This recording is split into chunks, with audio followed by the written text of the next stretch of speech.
shielded twisted pair and unshielded twisted pair. Why? What's the difference? That's the question I will ask. Category on the cable, page 277. Actually turn over to page 278 because 5E, and they talk about number 5E and 6. What you need to do is be very, very careful of what terminology they use, because if I use I want speeds up to 100 megs, you will be wrong if you choose something that goes faster than that. If I say I need something that gives me up to 10 gigs, if you give me something like 5E, you will be wrong.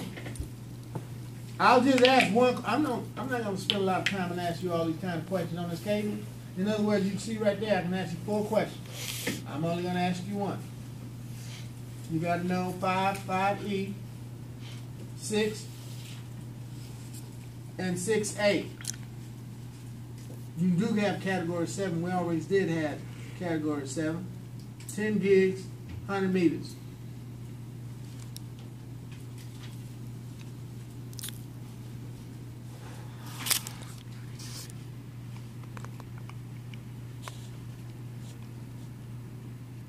Be careful that you read everything I say about the cable that I need and the length of the cable.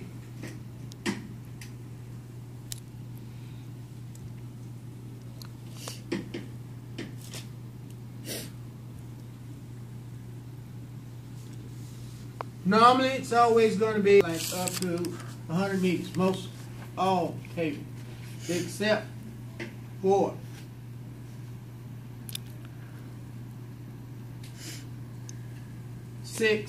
55 meters.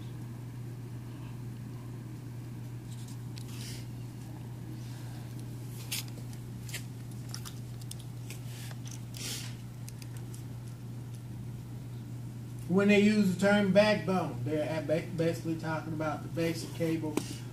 Well, it all depends on how they use the term, because backbone could mean interconnection from one floor to another floor. But it also could mean over the whole floor. The standard maximum transmission distance for UTP is 100 meters, 328 feet.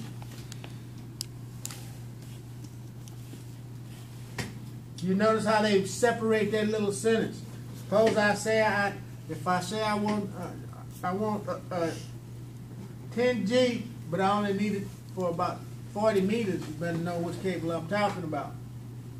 But if I say I need 10G and I need it up to 100 meters, you better know which one I'm talking about.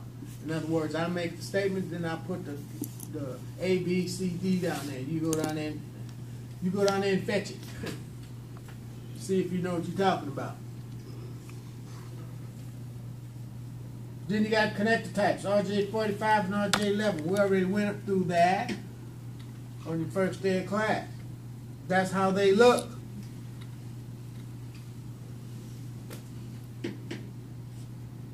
You can buy these already pre-configured, and or I had a couple of techs that just love making their own cables. There's a couple tools that you'll need.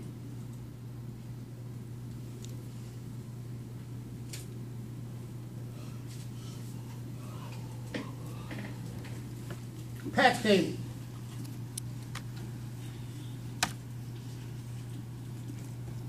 Same pin out.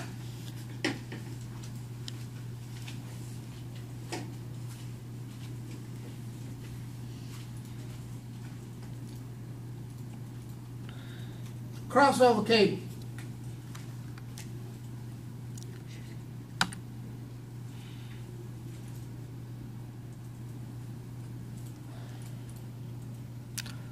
Now, a lot of students ask me, do we really need to know all of this, switch the difference between a crossover and patch cable? Yeah, sooner or later, not so much now. In other words, they're just giving you information about it right now.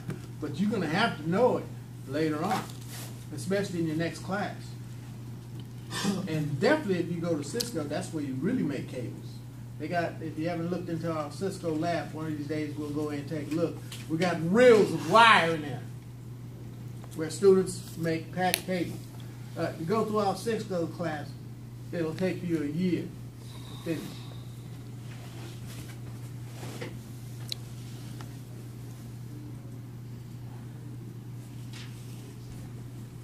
Fiber optics consists of thin, flexible glass or plastic surrounded by a rubberized coating. Fiber techs make pretty good money. Damn good money. If you like getting dirty and you like glass on you. It takes a long time to become a fiber tech because you have to learn how to peel them, you have to learn how to polish them, and you have to learn how to connect them. And that takes time.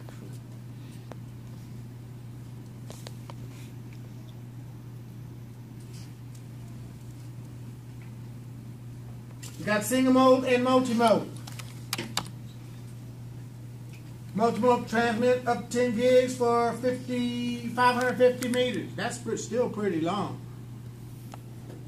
Over 1,000 feet. Now, when you're talking about a single mode, you can go up to like something like 25 miles.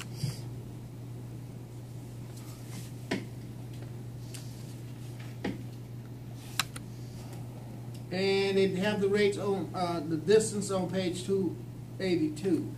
For the most part, should you know about the distances? I do remember them asking one distant question, but it was an easy question. Because when it comes down to category, all of it is 100 meters except for category 6. 55 meters, that's all you really need to know on that. You should know that when it comes down to coax, there's only 2 of them that we use now. So the question's going to come from one of those 2, I'm telling you. I more than that, but let's stick with those 3. On page 283. In other words, that's how you polish them to get those things in there. Fiber tech used to back in the day, Dan, his name was Dan the Man, I used to call him. He's off of my fiber tech. That was a long time ago. He made $50 an hour. Probably more now, maybe 100.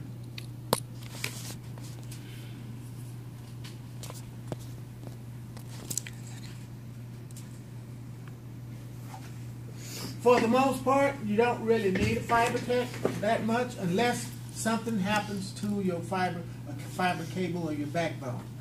They make pretty good money, but you don't really need them. Why? Because you can buy the cable the length that you want and hook it up. It's only if somebody make a mistake and trip on it and pull it out, and, either you want it repaired. Normally you want it repaired because fiber cabling is kind of expensive.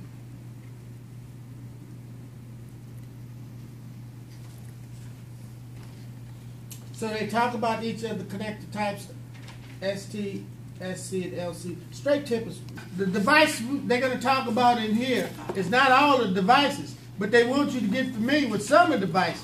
They don't want to overload you on all devices, but just have an idea. Now, I'm not going to ask you about every last one of these devices. I'm going to choose 1 or 2. That's it. But let's see if you know them.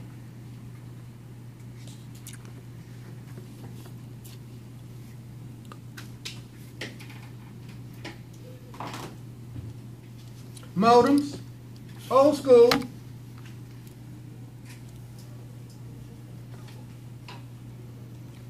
access points.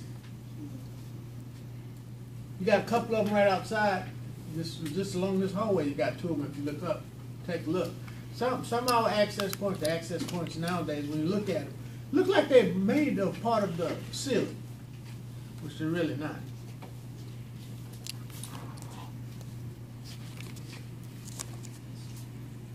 They'll get deeper into chapter 8. Yes, they will. Repeaters and extenders. Repeater or extender is a small power device.